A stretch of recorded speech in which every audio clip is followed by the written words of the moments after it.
मालेगावमधील collector पट्टा भागातील बागुल कॉलनीमध्ये भीषण आग लागली असल्याचा प्रकार घडलाय। बागुल कॉलनीत असलेल्या भावसार मंडप यांच्या गोडाऊनला ही आग लागली असून आगीमध्ये संपूर्ण गोडाऊन जळून खाक झाले।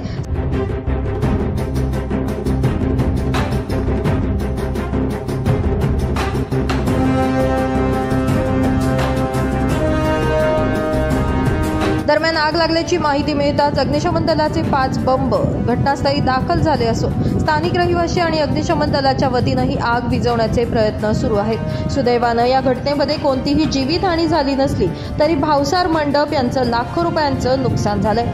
दरम्यान रहिवासी भागामध्ये लागलेल्या आगीमुळे संपूर्ण परिसरामध्ये दहशतीचं वातावरण पसरलंय।